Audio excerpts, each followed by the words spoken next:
Good morning. आज आपके 15वें video का एनालिसिस है। हमने कहा था कि पाँच वीडियो, जब 10 वीडियो हमने कंप्लीट करवाया था तो हमने कहा था 5 वीडियो फिर से डाल रहे हैं और 5 वीडियो कंप्लीट हो जाएगा, फिर इसका एक टॉपर बताएंगे कि मतलब किसने सबसे बेस्ट आंसर लिखा है। तो आज उसी का कंप्लीट का है, मतलब कि आज 15वें वीडियो का अंतिम है कि आज जो कल क्वेश्चन दिया था उसका आज हल करवा देंगे और कल इस पर वीडियो पड़ेगा किसने मतलब कौन सी रैंक प्राप्त की है।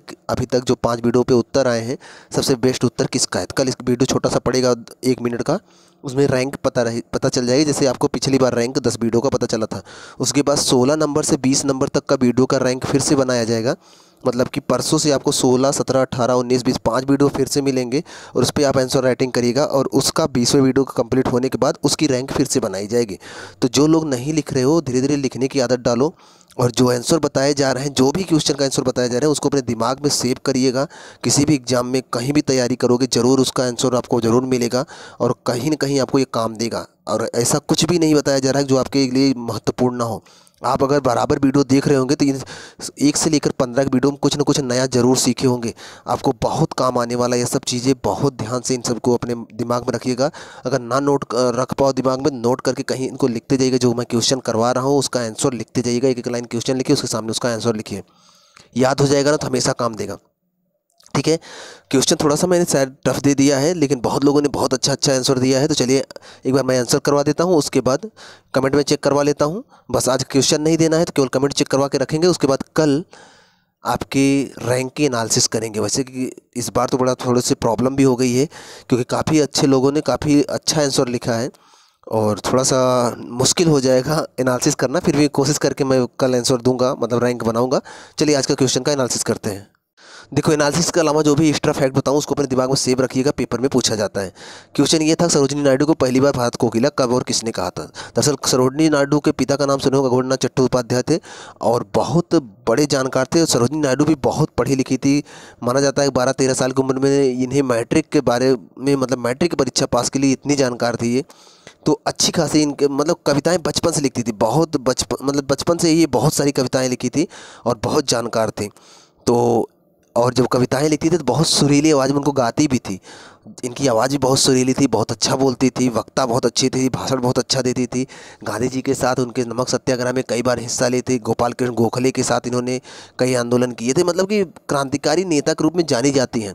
जब महात्मा गांधी नमक सत्याग्रह चलाए थे ना, तो उनकी सहायता के लिए, आप सुने होंगे दांडी मार्च शुरू किए थे महात्मा गांधी, तो उनकी सहायता के लिए भी ये गई थी। और महिलाओं की एक टुकड़ी, मतलब कई महिलाओं को इकट्ठा करके ये पहुंची थी वहाँ पर। गांधी जी बहुत खुश हुए थे कि इतनी बड़ी संख्या में महिलाओं को शामिल करना बहुत बड़ी बात थी। सरोजिनी नायडू ने बहुत अच्छे अच्छे काम किए हैं। तो इन्हें भारत कोकिला महात्मा गांधी ने कहा था। 1925 में कांग्रेस का कानपुर अधिवेशन था, वहीं पर इन्होंने उसकी अध्यक्षता की थी। दरअसल एक बात सुनिएगा मेरी बात, आज़ादी से पहले कांग्रेस के अधिवेशनों की 3 बार महिलाओं ने अध्यक्षता की है। हालांकि इसके पहले तो पुरुषों ने ही अध्यक्षता करते थे, 3 बार ऐसा हुआ महिलाओं ने अध्यक्षता की थी। तो इसको ध्यान रखिएगा जो 3 बार हुआ है। एक तो 1917 में हुआ था जब एनी बेसेंट ने कांग्रेस की अध्यक्षता की थी। तो ध्यान रखना, प्रथम महिला जिन्होंने कांग्रेस की अध्यक्षता की थी वो तो एनी बेसेंट, लेकिन एनी बेसेंट भारत की नहीं थी, बाहर की थी, आयरलैंड की थी ना, तो बाहर की थी। अगर क्वेश्चन आए कि प्रथम महिला जिन्होंने कांग्रेस की अध्यक्षता की तो हो जाएगा आंसर एनी बेसेंट। लेकिन अगर क्वेश्चन आए प्रथम भारतीय महिला जिसने कांग्रेस की अध्यक्षता की, तो आप 1917 में एनी बेसेंट ने की थी ना, 8 जोड़ दीजिए आप, कितना हो जाएगा 1925। 1925 में सरोजिनी नायडू ने कांग्रेस की अध्यक्षता की। क्लियर है। तीसरी महिला अगर पूछा जाए, तीसरी महिला किसने जो कांग्रेस की अध्यक्षता की, तो उनका नाम था नलिनी सेन गुप्ता। नलिनी सेन गुप्ता, ये कब थी, तो देखो 1917 में अगर आप 8 जोड़ोगे ना तो 1925 आएगा और 1925 में अगर आप 8 जोड़ोगे तो कितना आएगा 1933 आएगा। तो 1933 में कौन था, नलिनी सेन गुप्ता। तो ध्यान रखिएगा ना, तीनों 8-8 साल के अंतर पे हैं, तो याद रखना। पहला प्रथम महिला जिसने कांग्रेस की अध्यक्षता की तो वो थी एनी बेसेंट। प्रथम भारतीय महिला जिसने कांग्रेस की अध्यक्षता की सरोजिनी नायडू। और कितनी महिलाओं ने किया, टोटल 3 महिलाओं ने। कब कब 1917, 1925, 1933। याद रहेगा ना, ये सभी इंपॉर्टेंट फैक्ट है, याद रखना। तो हमने सरोजिनी नायडू से संबंधित जो फैक्ट पूछे थे उसके आंसर बड़े अच्छे अच्छे आए हैं। अभी हम देखते हैं, जिसने भी ये सब जो मैंने शुरू में बताया था, शुरू का इतना लंबा फैक्ट नहीं लिखना है, ये केवल जानकारी के लिए बता दिया। शुरू की जो चीज़ें मैंने बताई है, अगर उतना जिसने लिखा है तो आंसर उसका बेस्ट माना जाएगा। ठीक है, बहुत तामझाम नहीं बताना, ये तो मैं जनरल जानकारी के लिए बता रहा हूँ कि आपको और भी नॉलेज हो जाए। बाकी जो शुरू में पूछा गया था कि उसने किसने कहा था, बस जिसने कहा था, कब कहा था, बस वही बता दीजिए, वही आंसर है। ठीक है, चलें अगले पे। ये क्वेश्चन थोड़ा सा टफ था आपके लिए, क्योंकि इस क्वेश्चन में आपको अपना तर्क देना था, मजबूत तर्क, कमज़ोर तर्क, जो भी आप दे पाते, इसलिए कि अगर यहाँ अच्छा तर्क देते तो ये आपका कमेंट मतलब आपका आंसर बेस्ट बनाता। तो ये थोड़ा सा टफ हो सकता है आपके लिए। तो पहले इसके बारे में बता देता हूँ। एक तो होता है कट फूल, एक होता है लूज फूल। कट फूल क्या होता है? ऐसे फूल जो डंठल के साथ हों, ऐसे फूल जो डंठल के साथ हो। देखिए ये वाला फूल मैंने हाथ से बनाया अभी, तो गुलाब का फूल जैसा दिख रहा है ना। इसमें देखो ये मेन फूल है, ये पत्ती है और इसमें डंठल भी लगा है।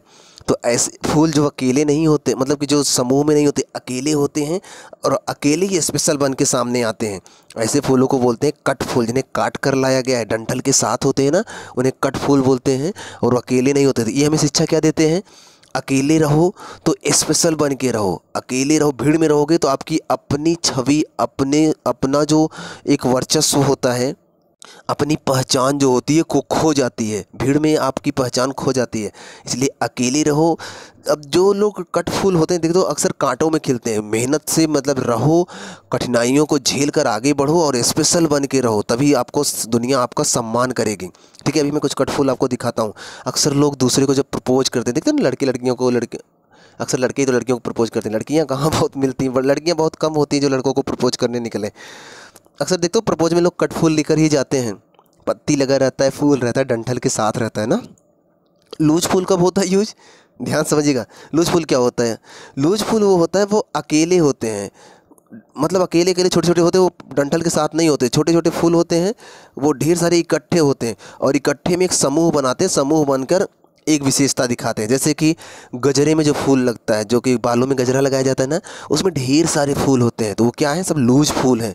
तो वो लोग मिलकर रहते हैं, तो मिलकर एक अपना बनाते हैं, कैटेगरी बनाते हैं, अपना एक वर्चस्व बनाते हैं, मिलकर विशेष दिखते हैं। तो कट फूल क्या कहता है कि हम अकेले रहकर भी विशेष दिख सकते हैं, थोड़ी मेहनत करनी पड़ेगी, थोड़ा स्पेशल बन के रहना पड़ेगा, ये शिक्षा देता है। लूज फूल बोलता है कि हम भले टूट के अपने डालियों से अलग हो गए, लेकिन अगर हम इकट्ठा हो जाएं तो अब भी हम स्पेशल हो सकते हैं, विशेष हो सकते हैं। ऐसे समाज में कुछ लोग बहुत पढ़े लिखे होते हैं, बहुत ज्ञानी होते हैं, तो वो अकेले भी रहते हैं, तब भी ज्ञान का प्रकाश फैलता रहता है, स्पेशल दिखते हैं। जैसे कि गौतम बुद्ध का नाम सुनो, लाइट ऑफ एशिया के नाम जाने जाते हैं।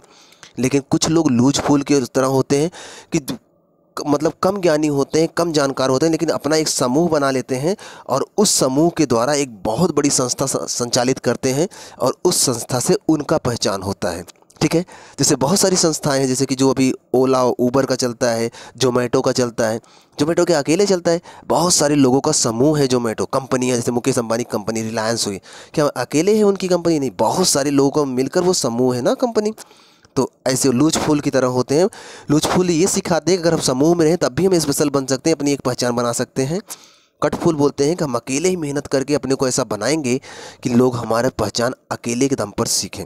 अब यहाँ से दो चीज़ें समझ में आती हैं, कट फूल का उपयोग और लूज फूल का उपयोग। कट फूल इतना स्पेशल होता है कि इसका उपयोग हम पहली बार शादी के पहले करते हैं, जब किसी को प्रपोज करते हैं ना, तो पहला एक कट फूल देते हैं। लेकिन जब प्रपोज हो जाता है, शादी हो जाती है, तो उसके बाद ज़िंदगी भर लूज फूल का गजरा लगाने को मिलता है ना। आप दक्षिण भारत में जाओ, देखो तो लड़कियां खूब गजरा लगाती हैं, तो शादी के बाद महिलाएं गजरा ही तो लगाती हैं बालों में। तो ये लूज फूल शादी के बाद का है और कट फूल शादी के पहले का है। ये सब वैसे मैं बता रहा हूँ, बस शिक्षा क्या मिलती है ये मैंने पूछा था, और क्या है कट फूल लूज फूल ये पूछा था। जानकारी तो हो गई होगी ना कट फूल लूज फूल। मैं एक चित्र दिखाता हूँ आपको। देखिए ये कट फूल है, एक डंठल में ये फूल, एक अलग डंठल है, ये अलग डंठल है, सब में अलग अलग फूल है। इधर देखिए कोई किसी को दे रहा है, कट फूल है ये, दिख रहा है ना। तो कट फूल का उपयोग अक्सर प्रपोज में किया जाता है या फिर किसी को सम्मानित करने के लिए भी कर सकते हैं। देखिए ये भी एक कट फूल है, देख रहे हैं, ये लूज फूल है। कई फूलों का समूह। कौन सा फूल है जानते हैं आप इसे? महकते हो, बहुत महकता है, जैस्मिन का फूल है ये। जैस्मिन का तेल भी आता था, लगाते होंगे आप। तो ये जैस्मिन का फूल है, ये समूह में रहते हैं, गजरा बनाने के काम में आते हैं। तो एक बात आपके दिमाग में आता होगा, क्या कट फूल और लूज फूल अलग कर सकते हैं? नहीं नहीं, अलग नहीं करना है। अगर आप कट फूल का केवल ऊपर वाला हिस्सा तोड़ के इकट्ठा कर लो तो लूज फूल में गिन लोगे उसे। बात समझ में आना। अकेले है, डाली के साथ है ना, तो वो स्पेशल है, तो उसे बोलते हैं कट फूल। और उसी अकेले वाले को तोड़ के एक गट्ठर बना लो, इकट्ठा कर लो, तो वो किस में गिन लिया जाएगा? लूज फूल में। तो लूज फूल डाली के साथ नहीं होते, वो समूह में होते हैं कई लोगों के। और कट फूल अकेला होता है, स्पेशल होता है, डाली के साथ होता है। समझ में आया? एक क्वेश्चन और पूछा था मैंने कि कौन सा राजवंश ऐसा था जिसने अपने नाम के आगे, मतलब इतना स्पेशल था, महिलाओं की स्थिति उस समय इतनी अच्छी थी कि वो लोग अपने नाम के आगे महिलाओं का नाम, अपने मम्मी का नाम लगाते थे। तो कौन सा राजवंश था? तो वो राजवंश था सातवाहन वंश। सातवाहन वंश के बारे में अगर आप सुनोगे ना, सातवाहन वंश वाले ने पहली बार शीशे का मुद्रा चलाया था, सुने होगे आप। तो दरअसल बात ये थी ना, चांदी का व्यापार बाहर से होता था, धीरे धीरे सातवाहन वंश के आसपास क्षेत्र में दूसरे राजाओं ने कब्जा कर लिया, तो बाहर से चांदी आ नहीं पा रहा था, तो ये लोग शीशे की मुद्रा चला दी है। ठीक है, तो पहला शासक था जिसने शीशे की मुद्रा चलाई थी। तो सातवाहन वंश वालों ने ही अपने नाम के आगे अपनी माँ का नाम लगाना शुरू किया, जैसे गौतमी पुत्र सातकर्णी, सुनिए, गौतमी पुत्र पुल्लू मावी, ऐसे बहुत सारे नाम थे। तो सातवाहन वंश से कई लोगों ने आंसर लिखा। चलो आंसर चेक करते हैं। चलिए पहला आंसर दीपिका जी का देखते हैं। उन्होंने कहा कि 1925 में सरोजिनी नायडू जी को, एक मिनट, सरोजिनी नायडू जी के भाषण से प्रभावित होकर गांधी जी ने उन्हें भारत कोकिला कहा था। सही है, पहला आंसर यही मैंने भी बताया था। दूसरे का आंसर उन्होंने लिखा है, कटफूल हमेशा सिखाते हैं कि अपने दिन की शुरुआत एक सकारात्मक ऊर्जा के साथ करना चाहिए, और फूलों, एक मिनट, और फूलों से हम कांटों के बीच में रहकर खिलना सीख सकते हैं, मतलब कि खुश रहना सीख सकते हैं। लूज फूल हमेशा टहनी के बिना होते हैं, यहाँ पर टहनी के साथ था। और ये हमें शिक्षा देते हैं कि हमें खुद और दूसरे के चेहरे पर मुस्कान लाना चाहिए। ठीक है, वही बताना चाहते हो जो हमने बताया था, और थोड़ा भी बेहतर लिख सकते थे। ठीक है, सही है फिर भी। तीसरे का आंसर इन्होंने दिया गौतमी पुत्र सातकर्णी सातवाहन वंश, तो सही है ये भी। इनका तीनों आंसर सही है। ठीक है, बेस्ट है अभी तक का जो आंसर आ रहा है। पिछली बार भी इनका आंसर बेस्ट आया था, इस बार भी इनका आंसर बेस्ट आया है। दूसरा आंसर वंदना जी का चेक करते हैं, बहुत अच्छा लिखती हैं ये तो भारतीय राष्ट्रीय कांग्रेस के कानपुर अधिवेशन में प्रथम महिला अध्यक्ष के रूप में 1900, प्रथम भारतीय महिला अध्यक्ष, यही मैंने भी बताया था, प्रथम भारतीय महिला अध्यक्ष के रूप में 1925 में सरोजिनी नायडू बनी थी। और महात्मा गांधी ने उन्हें उनकी कृतियों से मंत्रमुग्ध होकर उन्हें भारतीय कोकिला कहा था, भारत की कोकिला कहा था। स्वतंत्र भारत में उत्तर प्रदेश की प्रथम महिला राज्यपाल थी। देखो कितना बेस्ट लिखा है।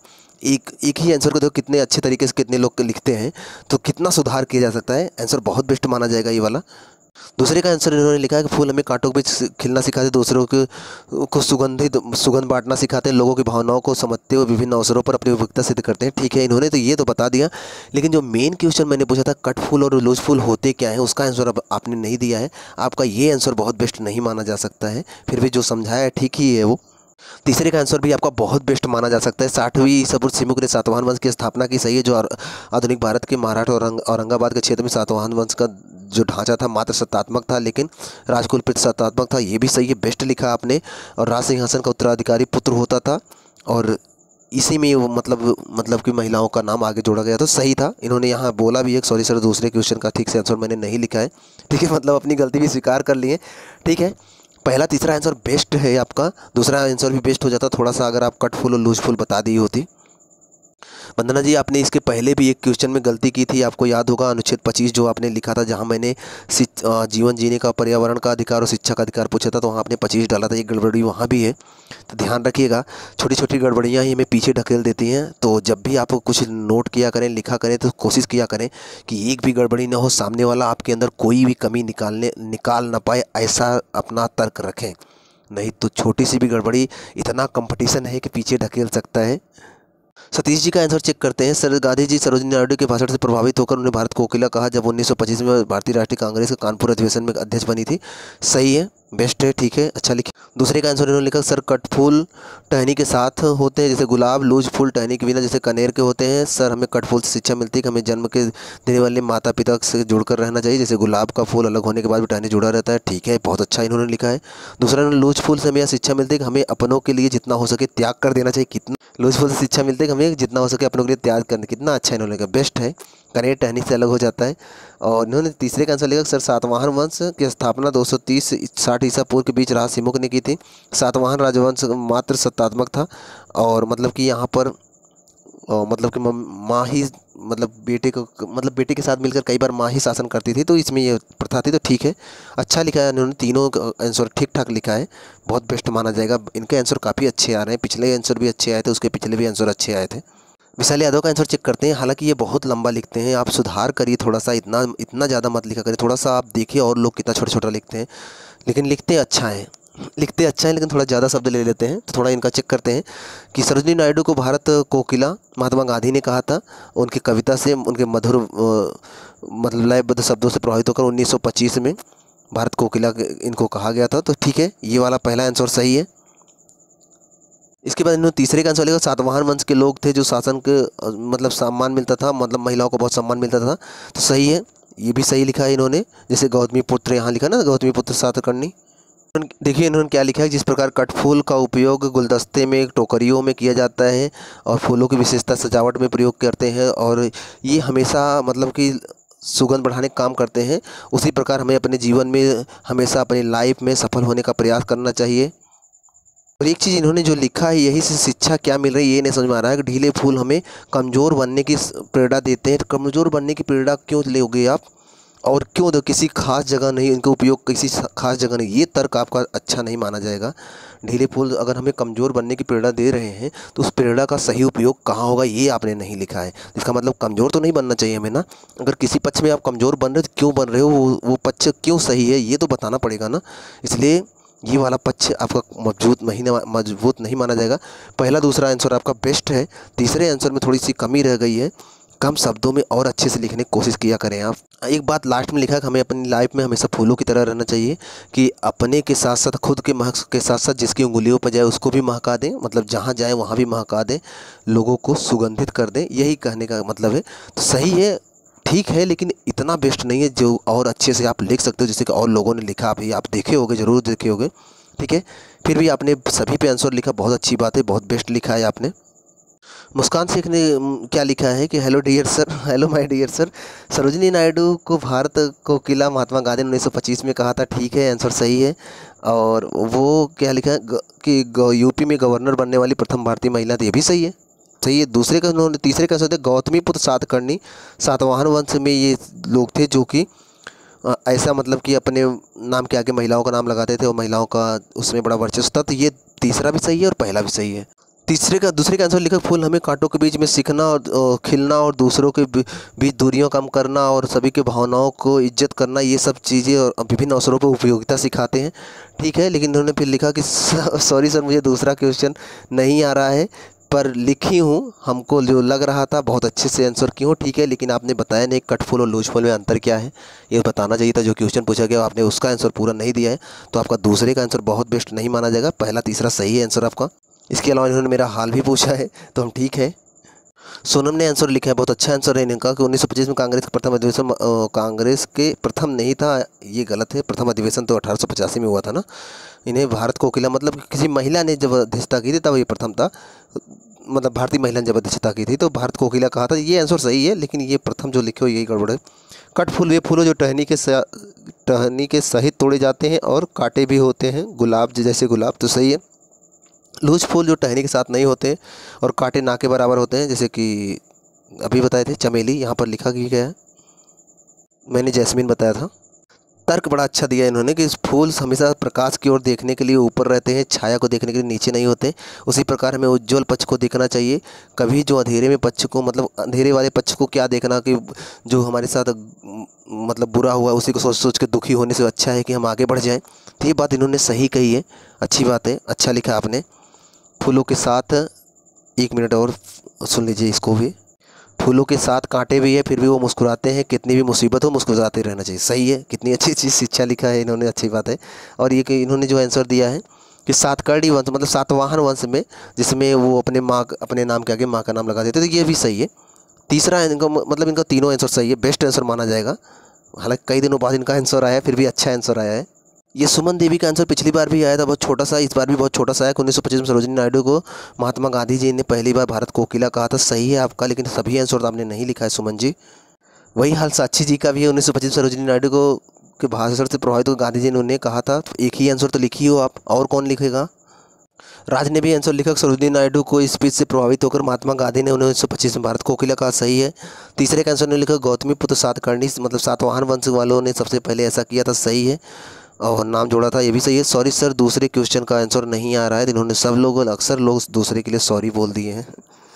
चलिए अच्छी बात है, सब लोगों ने अपना अपना तर्क दिया, अपना अपना आंसर दिया। 5 वीडियो का एनालिसिस करके कल मैं एक रैंक वाली वीडियो 1 मिनट का बना दूंगा, अपलोड कर लूँगा। आप लोग देख लीजिएगा किसकी रैंक अच्छी आई है, और अगर जिसकी रैंक फर्स्ट आएगी वो कोचिंग आकर अपना पुरस्कार ले सकता है। एक छोटा सा पुरस्कार है, कुछ भी हो सकता है कि कुछ भी हो सकता है, तो क्या हो सकता है बता देंगे आपको। तो कल आपके वीडियो का आपका रैंक मिल जाएगा आपको। वैसे लिखने के लिए तो सबने इस बार बहुत अच्छा प्रयास किया, बहुत बेस्ट लिखा आप सबने अच्छी कोशिश की है। ठीक है, तो चैनल पे अगर पहली बार आए हो तो वही जो रोज़ कहते हैं, सब्सक्राइब कर लीजिए और शेयर भी ज़रूर किया करें। मिलते हैं आपसे नेक्स्ट वीडियो में, तब तक आप पढ़ते रहें और खुश रहें।